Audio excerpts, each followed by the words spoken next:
અમદાવાદમાં જીપીએસસીની પરીક્ષામાં paper leak થવાનો મામલો સામે આવતા જીપીએસસી બોર્ડ સામે અનેક સવાલો ઊભા થયા છે।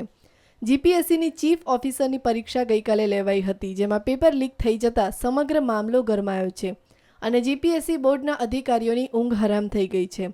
પોલીસે પેપર લીક કરનાર બંને આરોપીની ધરપકડ કરી આગળની કાર્યવાહી હાથ ધરી છે।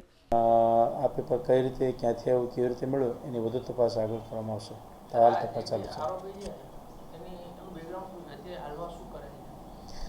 ભુવલ છે એ આ પરીક્ષા આપવા જ આવેલો હતો ચીફ ઓફિસરની, અને દિલીપ છે એ કોઈ ખાનગી નોકરી કરે છે। ગઈકાલે જીપીએસસીની પરીક્ષા હતી, જેમાં બે વિદ્યાર્થીઓ અમદાવાદની ગર્લ્સ પોલિટેકનિકની બહાર હતા ત્યારે ફરિયાદી અભયે આરોપી ભુવલના હાથમાં પેપર જોયું। ત્યારબાદ બંને પરીક્ષા આપવા ગયા અને પરીક્ષા પૂરી થયા બાદ ફરિયાદીને શક જતા ફરિયાદ કરી હતી, જેથી પોલીસે અટક કરી પૂછપરછ કરતા હકીકત જાણતા ધરપકડ કરી તપાસ આગળ વધારી છે। પરીક્ષા પહેલાં એક વ્યક્તિ પાસે એને પેપર જોવા મળ્યું, એમાં જેણે બે ક્વેશ્ચન જોયા। જે ક્વેશ્ચન એ જ્યારે પરીક્ષા આપવા ગયા પરીક્ષા હોલની અંદર જે ક્વેશ્ચન પેપર એની અંદર સેમ ક્વેશ્ચન એને બેઠા સેમ ક્વેશ્ચન જોવા મળ્યા, એટલે એમને થોડું ડાઉટ ગયેલો।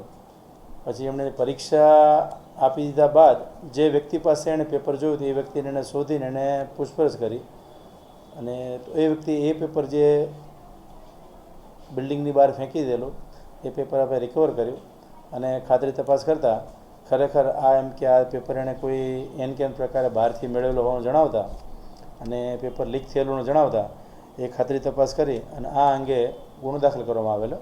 પોલીસે બે આરોપીની ધરપકડ કરતા એ તો સામે આવ્યું કે હકીકતમાં પેપર લીક થયું છે, પરંતુ અહીં સવાલ એ છે કે આરોપી દિલીપ પાસે પેપર આવ્યું ક્યાંથી, તેને પેપર લીક કરવામાં કોણે મદદ કરી। જો પરીક્ષાના પેપર આવી રીતે લીક થાય તો જીપીએસસી બોર્ડ પર લોકો કેટલો વિશ્વાસ કરી શકે। કેમેરામેન મિત ભટ્ટ સાથે કશ્યપ જોશી, ન્યૂઝ ઓનલાઈન, અમદાવાદ।